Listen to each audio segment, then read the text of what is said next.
Hello, I'm Jazmin Taylor here with Press Pause Productions, and I'm here with my favorite rappers, Mr. Paul Wall. Paul, how are you today? Great, I'm great. I'm happy to be in Washington, D.C. I'm doing great. I'm so glad you're here today. This is like a dream come true for me, for real. So, yeah, I should have brought my grills. Yes! Yeah. I love it. So how is it different from being from Houston to D.C. right now?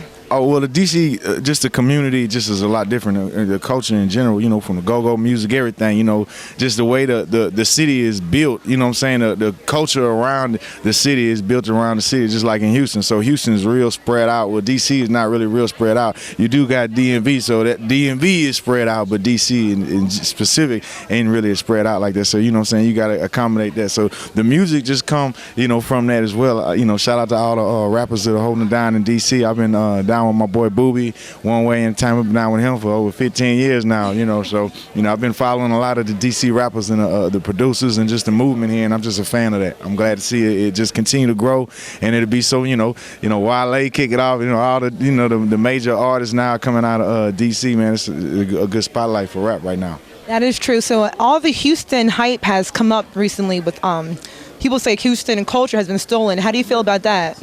Definitely, I definitely think it has. You know, a big part of that comes from Houston being at the bottom of the map, in the middle of the map. So we're real far away from L.A. or New York or even Atlanta. So, you know, we don't really have a lot of the same media opportunities. So a lot of our culture that, you know, was our culture for the longest, no one even really knew about. They didn't understand it or know anything about it or know that we even had the culture. And then, you know, on top of that, you know, it was something that was just ours that a lot of people laughed at or looked down on or didn't understand what we were talking about or what we meant. So, and now those type of things that people used to laugh at are now, you know, have become just world ways of life, you know, world culture. So part of that is like it's a pro and a con, where, you know, just as a fan, being from Texas and, you know, being a supporter and a fan of our own movement, you know, I'm happy to see it grow to those type of heights, because I remember growing up when the whole world didn't know what we were talking about at all. So now at least, you know, there is people who know what we're talking about, but there is also that sense of, man, it used to be our identity. Now it's just you know, the identity of hip hop now. You know, it's just transcended just from the Texas borders, you know, beyond. So, you know, I'm proud and happy to see it grow like that. But we also want to, you know, claim it back for our own a little bit. You know. I know that's right.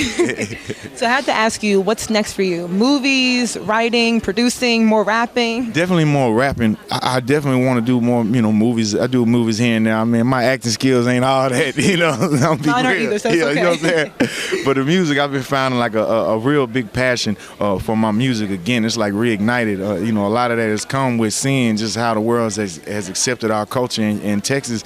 It's just inspired me to want to just, you know, represent for our culture that much even more. And also there's you know, it's a lot of people that, you know, want to have their voice spoken for. So I'm just there to represent for my people and just speak their voice. I love it. We can't wait for it. Thank you, Paul Wall. Already. Houston, H-Town.